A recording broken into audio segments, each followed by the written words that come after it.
Welcome back to another episode of the Scoreboard. We got preseason week 2 in the books.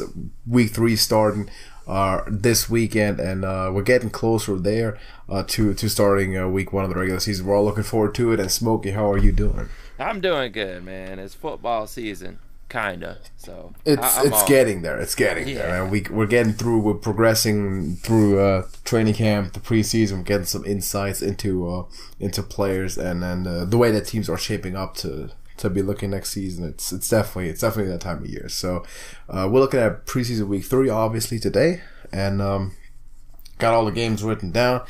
Got to give our predictions and maybe recap really quickly what we have seen so far, starting off with the Giants and the Bengals. Giants and the Bengals. I have the Giants in this one, man. This is going to be the... You know what? It was actually hard, though, because I'm wondering if they're going to run some more Daniel Jones on this one, being pretty much the dress rehearsal, or if they're going to switch and let Manning take a few. But either way, I think the Giants prevail on this one, man. Yeah, I think so too. They're 2-0 right now. I guess it kind of depends on who you're playing to start in week 1, and since that's probably going to be Eli Manning still, why not let Daniel Jones take reps in the preseason? There's can't hurt. So I'm agreeing with you. I take the Giants. Mm-hmm. Ravens and the Eagles are next. I actually am going with Baltimore on this one. I think they're going to run some more of that triple option and see what Lamar Jackson's getting into. And Philadelphia, they haven't been taking these preseason games very seriously. No. I'm looking forward to seeing some Carson Wentz, though. You know, hopefully. Yeah. Oh, yeah, for sure. I mean, the what you mentioned, the Ravens offense worked pretty well so far. The 2-0, yes. been looking pretty well, and Lamar Jackson is doing a decent job of running the system. So I'll probably still agree with that, as in I'm going to pick the Ravens. Because of like you said, the Eagles don't really care too much about preseason. They don't have to figure out too many starting spots anymore, in my opinion. Exactly. They're set as a roster because they're a very stable roster coming in from last year already. Yep. So I'm going to go with Baltimore there. Panthers and the Patriots. Panthers and the Patriots. You know what? Apparently the Patriots are taking the preseason serious this year, which. You know, Josh Gordon. Josh Gordon should be. Yes, he's back. Running a few downs. For sure. I'm definitely. Carolina hasn't looked good this whole preseason, so I'm going with New England. I'm gonna just be a contrarian and pick the Panthers because it's getting closer to preseason, and knowing Bill Belichick, right now it's getting to the point where starters don't need to take any more reps than absolutely necessary. So I wouldn't be surprised if he didn't play many of those in week 3. So I'm just going to go with Carolina here. Next we have the Redskins, and I'm going to say it again: the worst record in the NFL preseason right now, Atlanta Falcons. Well, only because of the extra game, of course. But yes, well, they're 0-3. You know what? I'm still picking the Falcons. Of course you are. In our previous meetings with the Redskins, Atlanta has walked all over them, but it's the preseason, and Atlanta doesn't win in the preseason. But, exactly. Like I said last week, they're due. I'm going with Atlanta. They haven't won in 11 preseason games. Exactly. It's 2016 and counting. Yeah. But if you noticed, when Matt Ryan was on the field, he scored at will. So. Yeah. The O-line I'll take the Redskins. Why not? They also haven't won yet. They're 0-2, but that's a better record than 0-3. And I think Dwayne Haskins going to get a couple snaps. I think he's gonna find himself a little bit. And again for the Falcons, though, on a positive note, no need to highly contest a lot of starting spots. So no need for Matt Ryan, Julio Jones to be taking a lot of snaps. Just conserve their energy for the regular season. No, but you can bet on the drive that.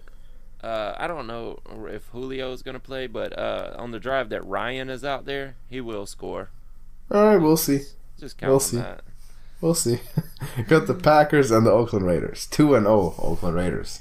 Yeah, and I am going with the Raiders because they have definitely been putting it on the line in preseason. Yeah, they've been going for it. They really want it. They want to stay. They want to have an undefeated season. If it's only the preseason, for sure.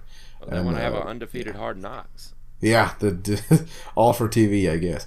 Maybe they should follow up during the entire regular season. Maybe like with All or Nothing. They'll start winning games all over. I'll just pick the Packers. Do you think we see any Antonio Brown in this one? I don't know. Is he gonna wear a helmet?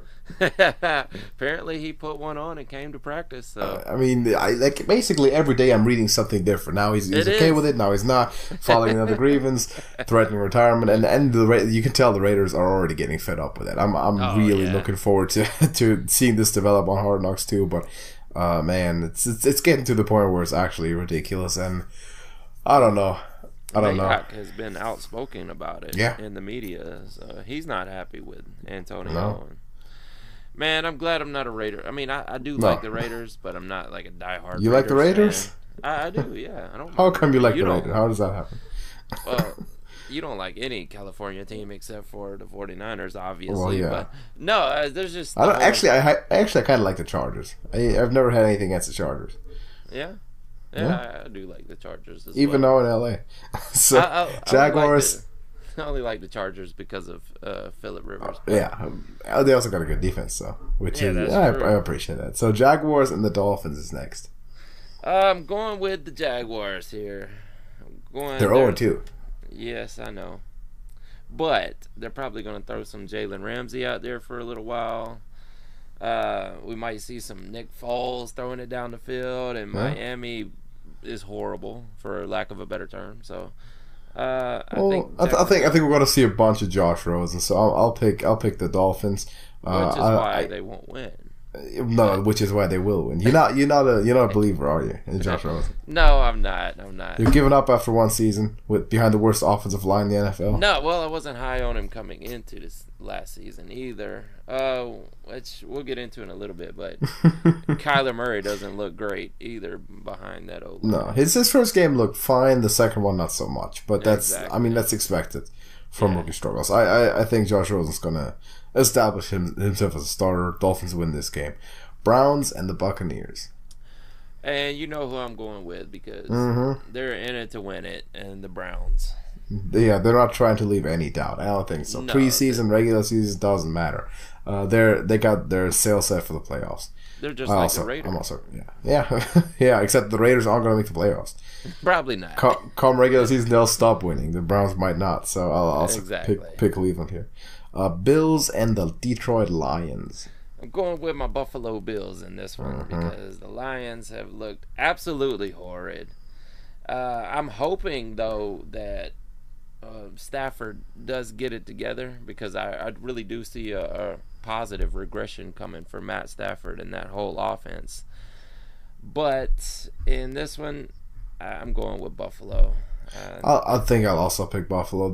A good reason is, or a big strength of that offense is just that first, second, third, even fourth string, you're going to have a starter, damn near starter quality running back, which is going to make this Bills backfield hellacious this season with Frank Gore, LaShawn McCoy, Devin Singletary. I see a positive regression coming for LaShawn McCoy in that. So he's been going super low in fantasy drafts too. Like he kind of disappeared off the map. But he has rose just a little bit over these past past preseason game. So, and he looked really good. That's what competition does to you, I guess. The Lions, I agree, have not been looking good at all so far. I'll pick the Bills. Cardinals, Minnesota Vikings. Going with the Vikings. All right. I'm suggesting that Kyler Murray still doesn't get it together in this one. He seemed to do that in game one. Everyone was praising him. In game one, he looked great. But generational talent sort of thing, but then he didn't. But maybe all that praise went to his head too soon. It's the preseason. I wouldn't be surprised if Kyler Murray looked really good in the preseason. Honestly, I said that before. Let him play 16 regular season games, full games against first string defenses, and you know how pass rushers look in the NFC West, right? You know what's developing over there. Scary, so he's not going to have a fun time in the regular season. I've said this so many times before, but I still believe this. He has to be Russell Wilson from day one, and if he's not, he'll have a bad time. For this one, let me pick the Cardinals. Really? Yeah, sure. I was just going to add to that, the cornerbacks and safeties that he has to throw around in that division is, a tough task at that. Yeah. It's maybe not even the strongest, but to me the pass rush is the really big thing. Oh, there's definitely some great pass rush. You got these 6'3" and plus guys, and you got Aaron Donald. Come on, you don't believe in Sherman and Aqib Talib anymore? I mean, yeah, of course. Of course I do, but it's gonna be tough. He's gonna be facing some tough defenses, and we'll see how he ends up doing. In this case, I'll just pick him. It's preseason. Bears and the Colts, both teams are 0-2 so far, not looking good. Yeah, I was expecting the Bears to look a little better than they have, but preseason, that's all we can say is preseason. Mm-hmm. I'm going with the Colts, and I really don't know why, because in the preseason... Andrew Luck is not playing. Yeah. Andrew Luck is not going to take a preseason snap. I know, but sure. Jacoby Brissett has not looked bad. No, he's not. That is true. I'll take the Bears. I think they're gonna give their defense a couple of drives, maybe one. But we know that they have a great defense. Obviously, they're not gonna play the whole game. I think the depth might just slightly favor Indianapolis, but I see this as a potential game where Jacoby Brissett makes some mistakes early against those starters and then kind of gets discouraged. So it's gonna be a close one, but I'll go with Chicago. Texans and the Cowboys. Texans and the Cowboys. You know what? This is the battle for Texas, and I'm going to take Texas. Houston, Texas. All right. Let me also take Houston. Why not? Too much off-the-field drama with Dallas right now. Ezekiel Elliott, Jerry Jones.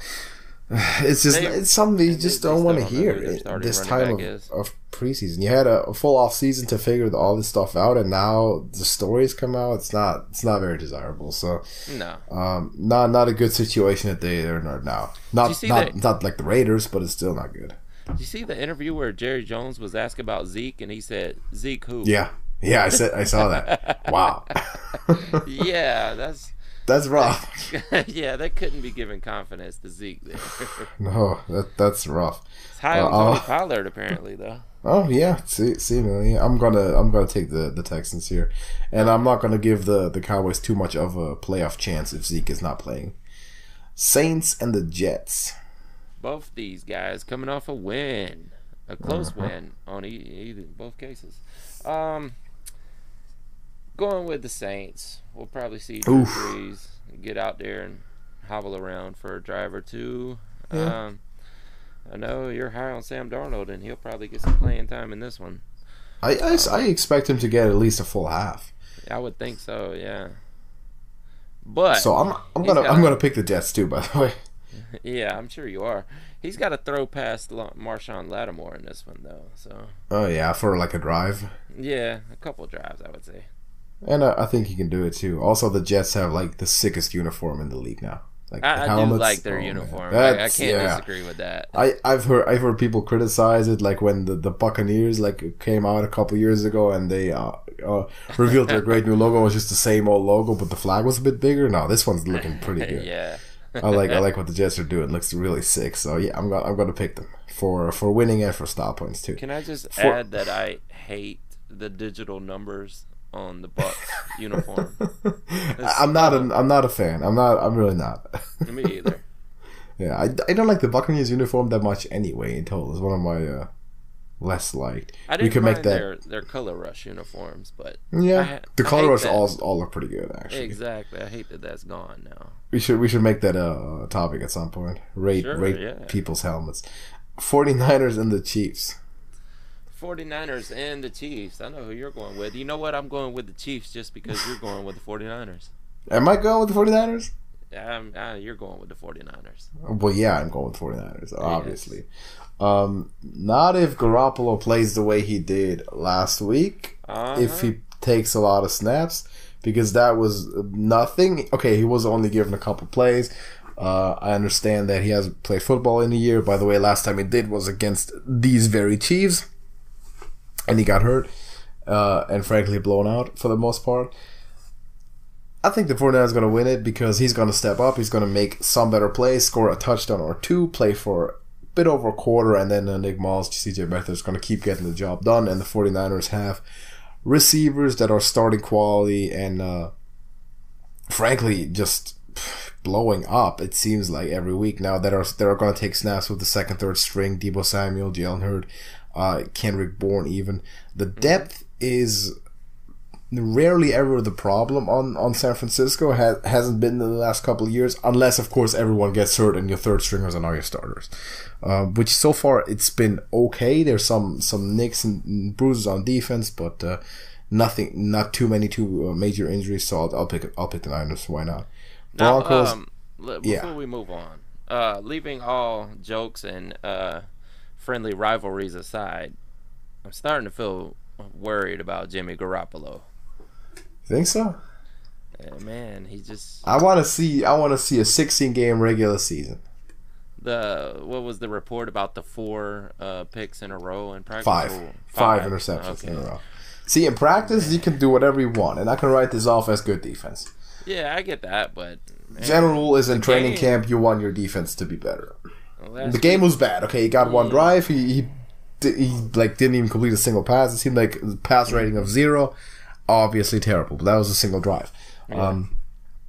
If that exact same thing were to continue into the regular season, and in week 8 they're 1-7, and he's a bottom 5 quarterback in the league, I mean, I can see Nick Mullins playing. Yeah. I don't think it's gonna happen that way, but he's gonna have to perform. I mean, yeah, he's making the big bucks, but if that's the scenario, and I was Shanahan, I would definitely pull the plug and say, at least we. But you got to give him some time, though. The one time he actually played a couple of games was when he just got traded in, was running on a very limited playbook, and then start of last year he looked pretty good. Of course, got hurt way too early, along with too many people around him. Didn't lead too much, but give him a full 16-game season. Then we'll talk about his bigger picture again. Oh yeah, we'll see. Yeah. So the Broncos and the Rams. I'm going with the Rams on this one. Oh, they haven't won yet. No, and Denver won. Let's see. They won opening game against Atlanta, I think. Yeah, that's their only win, right? Yeah. Yeah, and then they played San Francisco. Yeah. I'm still going with the Rams, man. They're due. I feel like it's like an Atlanta thing. They're due, and I don't. Flacco's not gonna do it, man. He's gonna lose that starting job, and Drew Lock's hurt already. He's got some kind of sore thumb issue. I think Drew Lock is gonna end up the starter in Denver very soon, actually. I think he will. Which I think makes a lot of sense. He was my number 1 quarterback, and one of my most refined quarterbacks too, coming out this year. And I think the Broncos can use it for sure. No need to throw him out more than necessary if he has potential injury issues, especially if he's going to be your starter. So I'm going to actually agree with you. Pick the Rams for a win because the Broncos are going to hold back a little bit, but that's fine. Seahawks and the Chargers. Going with the Chargers on this one, just because they're the home team. Both of them have looked pretty much similar to me in the preseason. In a lot of ways, very unspectacular so far. Chargers obviously have not managed to win a game, but both teams, I mean, especially the Chargers, I guess, that are gonna be focused with their sights on the playoffs and next year. Yeah, so they're not gonna. Adam Thielen was going downfield all over Seattle. Yes, that is true. That looked rough, but Adam Thielen's a good receiver. He can't hate on that too much. I'll pick the Chargers. Why not? I think they can probably squeeze out a win. And next week, last week of preseason, we're obviously not going to be seeing much of the starters anymore. That's usually common practice because you don't want anyone to get hurt. And it's kind of the last sort of prove it test for people potentially on the roster bubble. But this time I think that they'll pull out some stops, bring us some starters, and win the game. And lastly, close out on Monday night, we got Steelers and Titans. I'm going with the Steelers to go down and get the win in Nashville because the Steelers have looked fairly decent throughout the season. They really have. Mm-hmm. And something that we haven't been expecting, of course, preseason always just limited tell, but we've not been expecting the Steelers to. Well, I think kind of everyone thought that the Steelers were going to regress. I mean, you lost Le'Veon Bell and Antonio Brown. Now, the question is with losing those people on the field is you also lose their characters in the locker room, which is arguably an advantage. How much does that help/hurt you? You could arguably get a more peaceful team environment. I wouldn't doubt it, but you're losing massive talent on the field. So. Apparently, Ben is much happier. And you know what? Juju is not like a giant step down like a lot of teams would take if they lost their number one. Yeah, oh yeah. Juju can definitely hold his own there. I think he's this. I think this is the season that he emerges as a potentially top 5 receiver and establishes himself. The floor is now his. Antonio Brown's gone. He's not going to be crying for 15 touches a game. And they can unfold their offensive potential. So I don't hate this at all. Still, I have questions about the talent that was lost. But James Conner, people think very highly of, more highly than I do for the most part. But so far they have been looking good, and I'm going to agree with you that they're also going to win this game against Tennessee. So that's the full schedule for Week 3 of the preseason. A couple of takeaways we've already discussed with some of the rookies we've been looking at. Kyler Murray, sort of the struggles. A team that usually isn't talked too much about in preseason is the New England Patriots, because you mentioned before that they really don't care too much, or tend to not care much about preseason because it just doesn't count. And Bill Belichick knows that, obviously. No reason to take many risks, but we have seen Patriots starters take considerable amount of snaps. This year, we've seen them obviously be successful so far in the preseason, which is a tell that they might start caring a little bit. They do still want to win, and they have competition going on for backup jobs. Mm-hmm. But a question, I guess, that everyone we've been asking ourselves for, I guess now like 5-6 years now, and probably longer than that. When does it end? And I think right now, the division is set up better for the breakup of the Patriots super guys than it ever was before. I think if the Patriots dynasty had ended in 2013, 2014, I don't think it would have, if say Belichick or Tom Brady had left the team then, they might have still contended for that division. I think that's no longer the case. I believe that if right now, like say next year, the Patriots were to break off, Bill Belichick would leave that team, they are the worst team in their division. How do you look at that? I agree. I agree. I think Belichick is the glue that holds this thing together. And it's no secret that I had a bold prediction may have been last show or 2 shows ago, that I think this is Tom Brady's last game, or last season, I'm sorry. All right. And I don't see Belichick leaving anytime soon, so we're definitely going to find out coming up whether it was Brady or Belichick that pretty much put this thing together, that ran this. I can tell you who ran it. It's Belichick. I can tell you who ran it, who's responsible.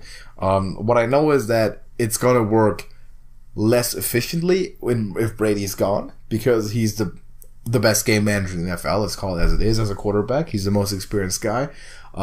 Team leader. He knows he's a second coach on the field. He knows what he's doing. But without Bill Belichick, no, not at all. That nothing's going to hold together. I know a lot of people love to call out Robert Kraft as the one of the geniuses of the whole situation, the mastermind. They talk about the trifecta of Brady, Belichick, Kraft. I think that owners are generally overrated in a lot of those situations. The smartest decision that Robert Kraft made, and he made one smart decision that led to everything else, was hiring Bill Belichick as his head coach and giving him all the power that he wanted. That's the decision. That's what Robert Kraft did. And other than that, he didn't do much. He was just sitting in the VIP lounge watching his team win football games. He employed Bill Belichick. Bill Belichick drafted Tom Brady. That's, of course, it started with Robert Kraft, but it's not like Robert Kraft is out there every day, making football decisions, making winning team decisions. That's all on Bill Belichick. He's the heart and soul of that team to me. And, we've been talking for so many years about, like, this is the last season, I'm at this point, I'm not going to predict it anymore. I'm going to believe it when I see it. When I see Brady, Belichick at the podium announcing their retirement, that's when I'll believe it. From the NFL, that's the day that I'm going to start believing it. For Rob Gronkowski, a bit of a different situation. No one really expected him to retire at that age, even though understandable with his accomplishments and also history of injury. He had mentioned it in previous seasons, but yes, he had. So, what I want to get to is, I guess, is assume thought experiment. Last season for that constellation. Next year, Bill Belichick leaves. Tom Brady says, "I'm without Belichick. You know, they're reasonably not going to win a Super Bowl." Tom Brady retires, no reason to stay, and everyone's gone. How's the situation look in the AFC East? I think it's all the Jets and the Bills to decide that. I don't see Miami stepping up and taking over that division, but I could see either the Bills or the Jets. They both have their franchise quarterbacks in place, and I know you like to believe that Miami does too. Yes, I do. I don't know about Adam Gase, really. I've never been an Adam Gase fan, so that's what I'm somewhat confident about him in Miami there. And Josh Rosen too. I gotta say this. I said this when it happened, and it came together so perfectly. For years, the Patriots break up, the downfall, the end of that dynasty would have resulted in anarchy in the AFC East. It would have been crazy, nothing, right? Right now, I think there's teams there, and even if that Belichick-Brady dynamic, the whole system were to stand for a while, I think specifically the Jets and Bills are going to be contending in a year or two, and to me, the Dolphins, if staying on the right track, also will. But if that breakup were to happen, I think we have a massive shift, and that shift happens within a year, like within one off season. This time next year, if Brady, Belichick are gone, we're not going to be talking Patriots. We're going to be talking Bills, Jets for the division. Or they're going to be two playoff teams, and one of them is not going to be New England. And that's going to be interesting. That's going to be interesting to see, because a considerable amount of football fans have never known a world where the Patriots aren't the easy winner of the AFC East and perpetually in the playoffs. So it's definitely going to be interesting. Most part of my life has been. Yeah, exactly. I love the quarterback talent in the AFC East. You know that I'm all in on Sam Darnold. I'm 95% in on Josh Allen, and listen, I'm gonna say the Cardinals have a terrible offensive line, terrible organization, dysfunctional last year. Played the Rams twice a year, played the Seahawks, have not been looking good. Josh Rosen might have been in over his head, even though I didn't expect him to be very liable to that.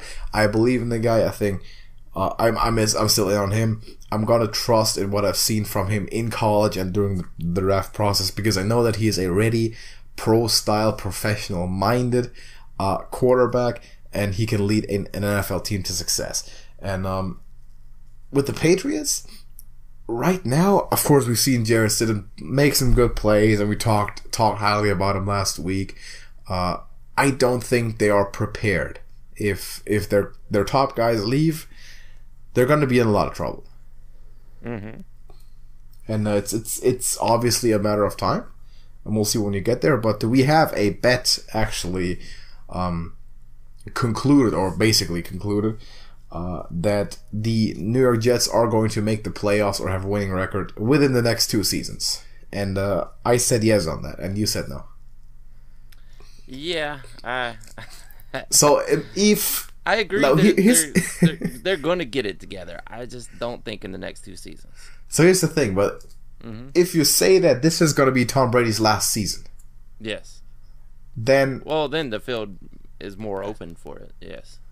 But you say the Jets aren't going to have a winning record in 2 years, but it's also Tom Brady's last season. So who's going to have is no team going to have a winning record? Well, look, as long as Belichick is there, I mean, we've seen it happen with Matt Castle and even Garoppolo and Jacoby Brissett. You know, he can push other guys to win. I mean, Brady that's holding the team together. It's Belichick.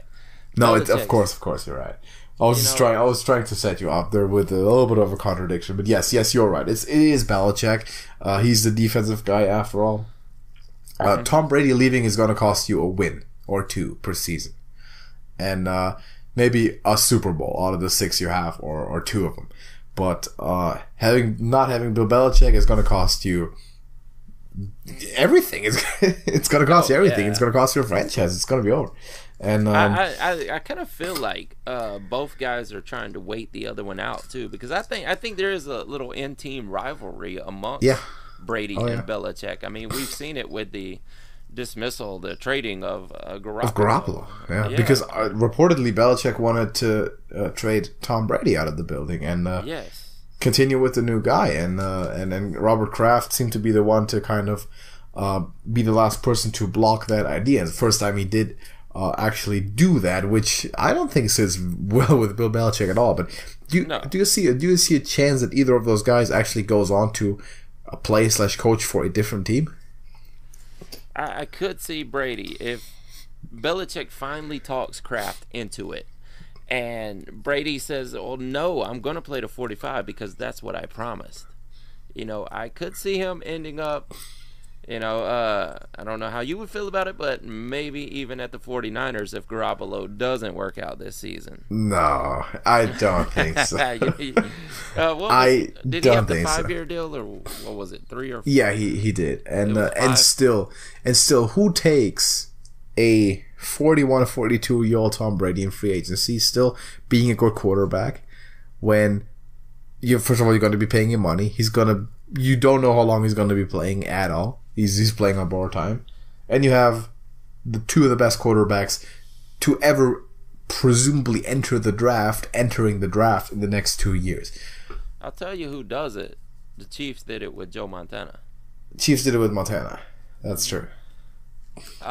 Minnesota did it with Brett Favre. They did it with Brett Favre. But so that was during a time though in the NFL when there wasn't 30 basically elite quarterbacks, when every team didn't have their guy in place, their franchise quarterback, which is these days is damn near the case. You look at like Cincinnati and a couple of question marks with Tennessee and Tampa Bay, maybe Miami, who really don't have their guy in place, or Denver, but a lot of teams do, and that's gonna become a lot more so in the next couple of years. So I'd be curious to see Bill Belichick somewhere else. Yeah, that's a possibility. How about Belichick saying, "I'm done here"? Like the owner chose his favorite player over me. While I built this whole thing up, I can destroy it. Let me go to a team that right now is in shambles. Let me go coach the Redskins. Let me go coach the Redskins. Give me 5 years. Give me between 5 and 10 years. I'm going to commit to this for the long term still. And I'm going to show them that I raise dynasties. And it doesn't depend on players. Yeah, and there's a few coaches that are on the chopping block. This season. And Jay Gruden has to be one of them. Oh yeah, of course. Of course. I mean, name aside, that team has been horrid for. Yeah. Well, Kirk Cousins had a good season when they had a 10-win season a few years ago, but then Alex Smith really never got it together. Now Dwayne Haskins is a question mark, and probably not all that ready. So that is a job that might come open at some point. Even as much as I don't like to say it, even Dan Quinn's job is probably in the balance depending on how this season goes. So I think so. If the Falcons don't make the playoffs, yes, that's. Yeah. It's got to be a really hot seat. What would Belichick do with that many weapons, that many offensive weapons? In Atlanta? Yes. Well, he's not necessarily an offensive coach. He'd probably get himself an offensive coordinator to call the plays. Oh, he would. But he's still going to oversee the entire thing. Yeah, that's true. I mean, he has. I mean, look at the weapons he has in New England. it's not like New England doesn't have a top 5 weapons group receiving core in the NFL, right? Only because of the coaching, I think. Though, I mean, he takes but they've added some big names. They have added some big names more than you would expect them to. You get Edelman, you look Josh Gordon. Well, I don't think Edelman was a star before. Before New England, I mean. Well, no, but he became an elite player in New England. Yeah, that's for sure. But do you think he would be an elite player on a different team? Yeah, I think so. Yeah, I think Edelman is an elite receiver with any team. You think if he went to Miami, he would still be elite? Because Amendola tried that. Chris tried. Edelman would be elite. Okay. I think so. I think he is. He's that good. Like Julio, you know, if Julio would be elite in any team. Yeah. Or Antonio Brown. If he got his act together, he'd be great on the field for every team. I think Edelman is that guy too. Okay. All right. He just can play. You've seen it so much from him. You look at Josh Gordon now being back. A lot of talent. Of course, Gronkowski is gone. That's going to have an impact, no doubt. But so far, they've shown that they can overcome the loss of any individual player, especially Bill Belichick. And it's funny you mentioned Montana, but that's very much the Bill Walsh sort of strategy, sort of idea that he used to preach. You get rid of a player a year before they become too bad. Like you try to get rid of someone a year early than a year later. Yeah, well, which is another reason why you could see Brady on a new team before the end of his career. Yeah, because that will be very much a parallel to Montana's career, like you mentioned. Yeah, you're right. Even with the difference, with the difference though being that Robert Kraft might not allow it, because when Bill Walsh made that decision, we're gonna go with Steve Young. Mm-hmm. Or for any player, really. Charles Haley left the building early. They got rid of Ronnie Lott. The owner wasn't really interfering too much. They wouldn't really interfere. And Robert Kraft does that. And he doesn't do it much because we've seen Bill Belichick conduct those same sort of roster renewals, so to speak. But with Tom Brady, I think it's a different situation for Kraft because he's been in the building so long. And there's such a history there. And I don't know. It'd be really interesting to see either of them, even with different teams, and see who can go on to win a ring by themselves. Because if one of them can do that, I think it's going to be a big argument. I don't think Brady will, but I think Belichick could, given enough time. Well, we didn't see. We saw both Favre and Montana come close to getting the ring, but not getting the ring. Yeah. Now that would set a precedent if Brady was able to leave and get a ring. But the key ingredient that we're missing in this situation is the backup quarterback. You know, there was Aaron Rodgers. Mm-hmm. You know, there was Steve Young for Steve Montana. Young. Yeah, we don't have a Steve Young or an Aaron Rodgers in this situation. Not anymore. You traded him. He now wears number 10 in red. Yeah, he's playing for the 49ers right now. And Jacoby Brissett even. He's with the Colts now. He was okay. Well, he looks good in preseason right now. That's for sure. But that team had a bad O-line too when he first went there. Mm-hmm. Now, if Jacoby Brissett played a season with the offensive line that they have right now, he may be amazing. He might. He just might be. Well, the Colts have a pretty good offensive line.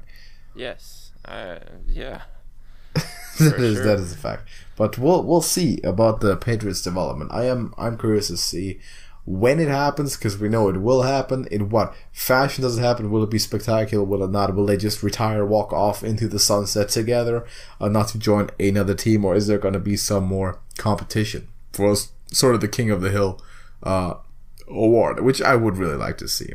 But Belichick is going to need 5 years. He's going to have to get 5 years with another team to set himself up. Whereas Brady, if Tom Brady jumped onto a great team with a not so good quarterback, he could probably make the difference. I'm struggling to even come up with that team right now, but the only things I can think of is the Titans, the Bucks, the Dolphins. But are they And are the they Raiders. good teams? Are they contenders? Are those teams a quarterback away? Oh, no. No, they're not, right? Probably not, yeah. Yeah, the Raiders maybe. I don't, with Antonio Brown. So. It doesn't see like maybe like the 2016 Jaguars when Blake Bortles was really exactly what was holding them back for the most part. Yeah. That sort of team. Yeah, I didn't even think about it. The Jags could be it. Jaguars could be it for sure if Nick Foles doesn't work out. So that's a candidate at least. But I'm curious to see if that happens. But I can just as well see them play another 2 to 3 years together in New England, win another Super Bowl, and then retire together, which would be the least spectacular. Yeah, that would be. But maybe the most likely. I don't know. Probably the most likely, but the most horrible scenario to think about. not the most pleasant idea. Yeah, that is true. So enough Patriots talk. Let's close this out. We're getting closer to the season we've mentioned, which means this is now right now the hot period for fantasy football and fantasy football drafts. Now you and I had a fantasy football draft with our buddies JJ in Hollywood, which is, by the way, now live on Beyond Football and probably at this point also on your channel. And it was fun. We had a 4-team league, huge teams, 21 rounds. Mm-hmm. It was a pretty cool event, but drafts are still happening. I'm still in the middle of some drafts, and the kind of the latest tips and insights from Smokey right now after week 2 of the preseason. Smokey, what is your latest news and updates in the world of fantasy football? All right, that was actually a really fun draft. I'd never actually a draft that went on for that long. I mean, it was because we had I love the teams. offline draft. I love the offline draft. I always, whenever possible, I do offline drafts. It's so much more fun in the past, and they're always fun. It's much cooler than online drafts. We do run into situations like Hollywood drafting players that were already drafted. Yeah, but all right, got a few news and notes for fantasy this week. What do you got? Ronald Jones is actually dealing. He's out of practice right now because he's dealing with a swollen knee.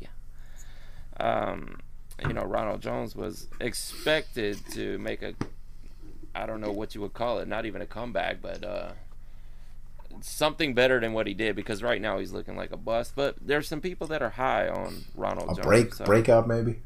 Yeah, maybe a breakout, but I don't see that happening. I see him just becoming somewhat relevant. I don't see him actually breaking out myself, but it's a possibility, and people are high on him. Mike Evans, same team here, dealing with a quad issue. Reports right now say it's not that serious, but he is missing practice, and that is a high draft pick to lose if you've already drafted. Yeah.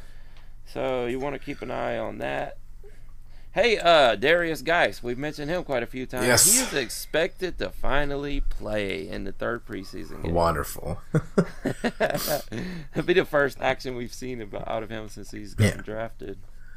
Of course, everyone knows now that Josh Gordon is back. So look for him to return to his old role. His ADP is low right now because of where he was going. Yeah. If you're drafting right now or within the next day or so, before the fantasy world catches up, before ADP actually, comes to light, you could probably get a really good deal on Josh Gordon. Yeah, I've seen him like the day that he was reinstated, and people started listing him. I've seen him around wide receiver 25 on a lot of lists. Yeah, and it's definitely going to rise from that as well. Yeah, I think so. Andrew Luck still will not practice this week. Now, we got a little bit of hope seeing him out there warming up before the preseason game the other day, but he's still not practicing, which sounds bad.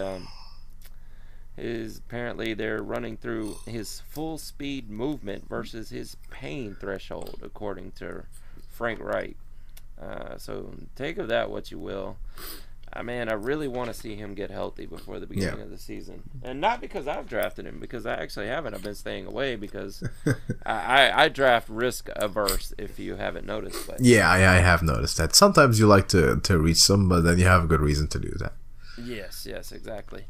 Paris Campbell, if you're drafting him or planning on it, he will be ready. Or I'm sorry, there will be no guarantee that he will be ready for Week 1. So.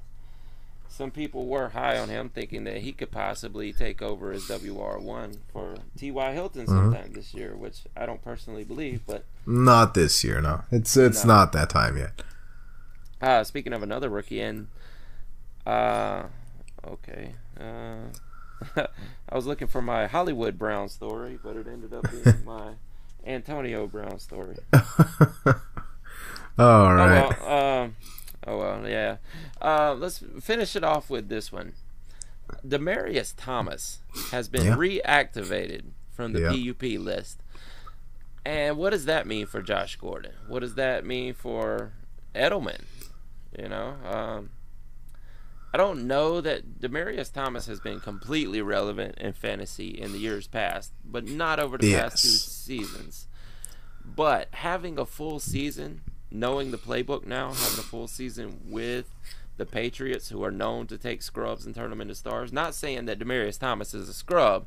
He's actually a really good player, and he always has been. It just, things went south his last few years with the Broncos. Yeah. And Emmanuel Sanders passed him on the depth chart. But this is interesting. Where are the targets going this season?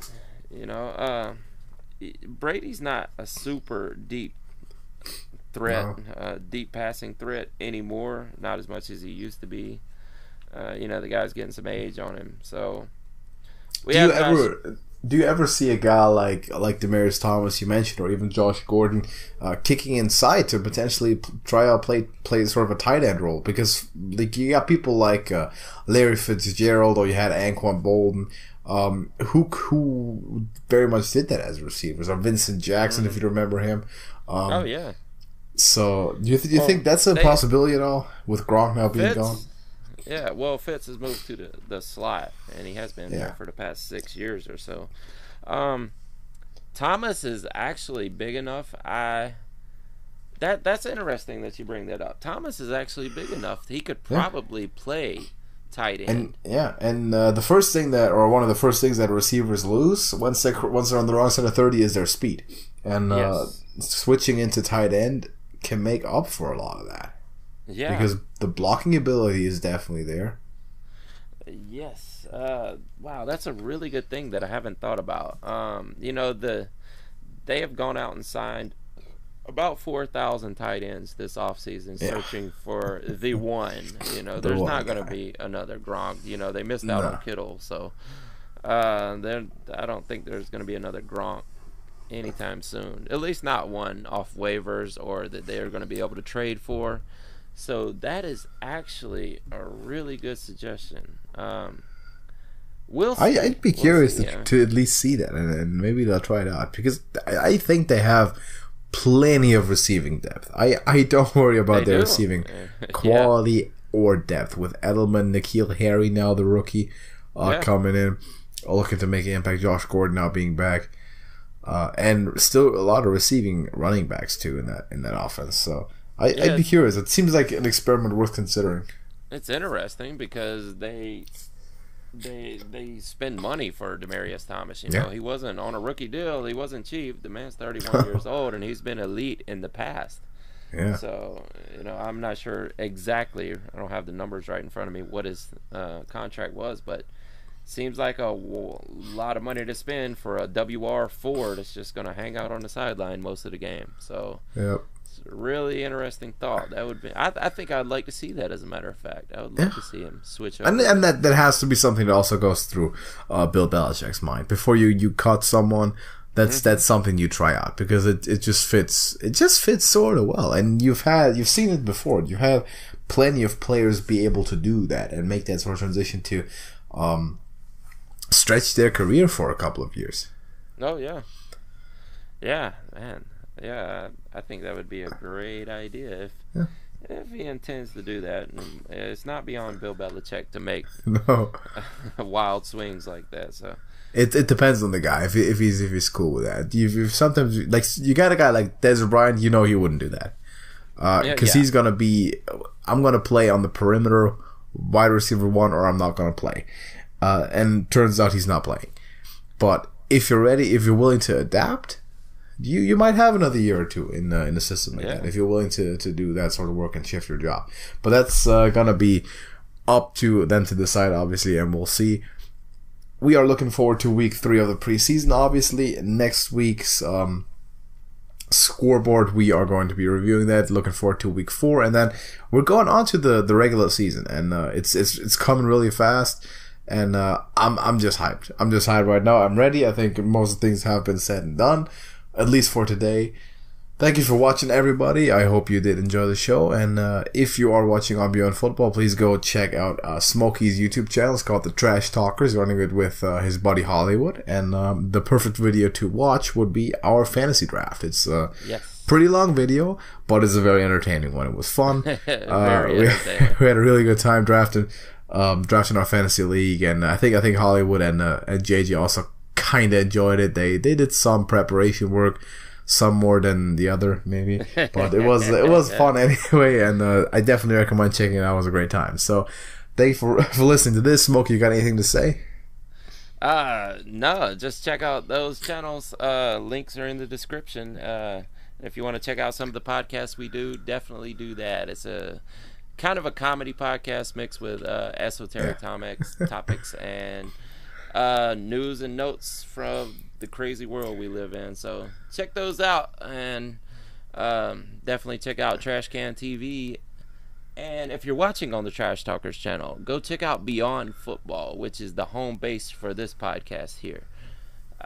He does a lot of great football and beyond football videos, so definitely check like that fantasy out. Drafts now, apparently. Yes, exactly. But yes, it is going to be football season, and I'm looking forward to this. We're also planning a weekly prediction show for the regular season, which we're going to keep count in that one. We're going to keep track of all our scores and see who's a better genie.